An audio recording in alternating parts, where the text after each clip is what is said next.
ममता बनर्जी ने कांग्रेस के नेतृत्व वाले विपक्षी गठबंधन यूपीए पर सवाल उठाया है। ममता बनर्जी ने कहा है अब यूपीए नहीं है।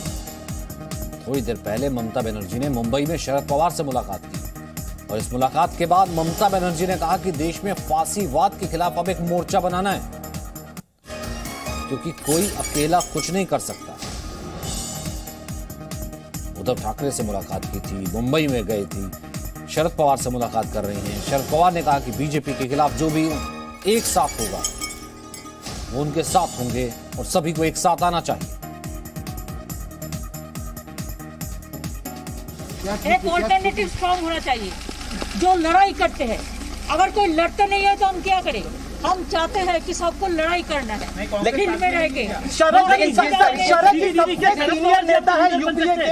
आपको लगता है कि शरद जी को अब यूपीए का नेतृत्व करना चाहिए, चेयरमैन बनाना चाहिए? अरे क्या यूपीए? अभी यूपीए नहीं है। यूपीए क्या है?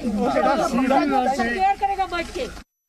मेरे को मन था कि आज जो परिस्थिति चल रहा है देश में, जैसा फैसिज्म चल रहा है, इसको खिलाफ में एक स्ट्रॉन्ग ऑल्टरनेटिव फोर्स बनाना चाहिए। अकेला कोई नहीं कर सकता है। जो स्ट्रॉन्ग जिधर में है उसको लेके करना पड़ेगा। इसी के लिए Sharad ji is the senior most leader. बहुत दिन से हम शारद जी का साथ में काम किया है। इसी के लिए मैं शारद जी को साथ पॉलिटिकल कर्टेसी और डिस्कशन करने के लिए आई हुई है। शारद जी ने जो बात कहा है हम सहमत हूँ।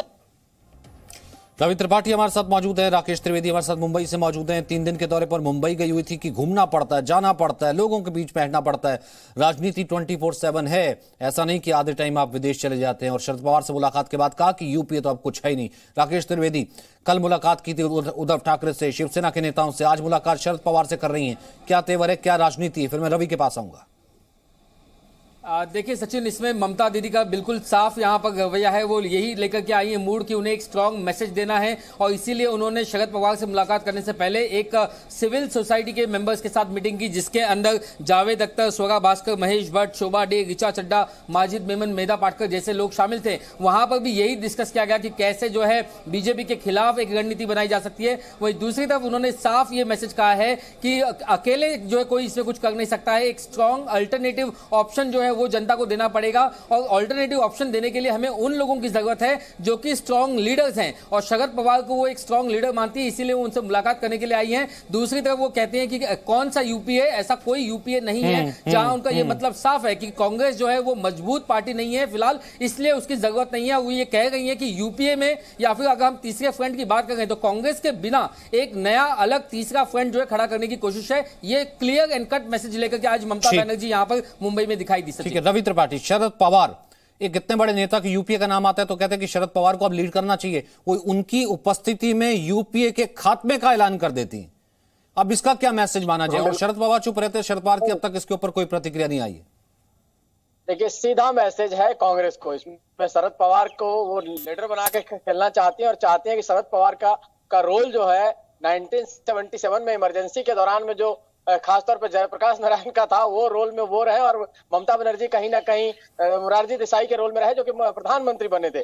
तो कुल मिलाजुला कर ममता बनर्जी कांग्रेस को दरकिनार करना चाहती हैं। शरद पवार और ममता बनर्जी दोनों कांग्रेस से निकले हैं। आप जानते हैं कि दोनों ने कांग्रेस में को छोड़ के अपनी पार्टी बनाई है, तो एक नया रोल और ममता बनर्जी वही काम कर रही हैं कि कांग्रेस से जो निकले लोग हैं, चाहे कांग्रेस से जो नाराज लोग हैं, सबको एक प्लेटफॉर्म पे लाना और एक विपक्ष की भूमिका में अपने आप को रोल में लाना।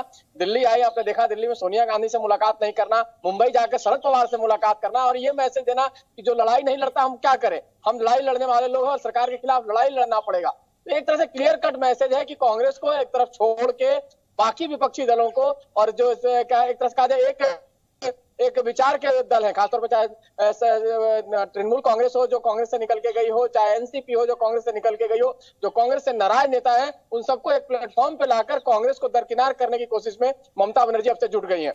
लेकिन रवि, क्या अगर आप इसको ठीक कीजिएगा क्योंकि बहुत अच्छे से आप इस राजनीति को समझते हैं, क्या ये आंकलन सही है कि ये कहना कि खुद को, क्योंकि ममता बनर्जी जाहिर सी बात है विपक्ष में एक चेहरे के तौर पर सबसे ज्यादा मेहनत वही कर रही है, टीएमसी को एक नेशनल पार्टी के तौर पर खड़ा करने की कोशिश कर रही है इतने नेताओं को जो है मिला करके, शरद पवार को एक मंच पर लाना, यूपी के खात्मे का ऐलान करना, क्या वो एक ऐसे लेवल पर आना चाहती जिसमें वो सबसे स्ट्रांगेस्ट चेहरा विपक्ष का हो जाए और गाहे बगाए ना चाहते हुए भी बाकी जो गैर बीजेपी पार्टी हैं उनको अपने आप ही साथ आना पड़ेगा? बिल्कुल, देखिए ये काम ममता बनर्जी तो कर ही रही है, इनके पीछे आप ध्यान रखिए कि प्रशांत किशोर का इसमें बहुत बड़ा रोल है। प्रशांत किशोर ने इसके पहले पूरी फील्डिंग की है।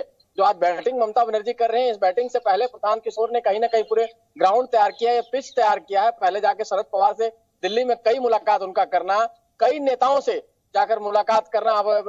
आप देखिए जाके उनके साउथ में कई जो नेता हैं उनसे मुलाकात करना। जगन से उनकी अच्छी ट्यूनिंग है माना जाता है, इधर पंजाब के नेताओं से उनकी अच्छी ट्यूनिंग है, केजरीवाल से उनका मुलाकात करना। तो एक कहीं ना कहीं माहौल उन्होंने बनाया है कि ममता बनर्जी ही आज की डेट में टक्कर दे सकते हैं प्रधानमंत्री मोदी को, और कोई टक्कर नहीं दे सकता है। और वैसे ही से कहा जाए तो 2-2.5 साल अभी चुनाव में है, लगभग 2.5 साल बचे हैं, और 2.5 साल पहले ही इस ग्राउंड को तैयार करना कि विपक्ष की भूमिका में सबको एक साथ होना चाहिए और इस विपक्ष का लीडर कौन होगा।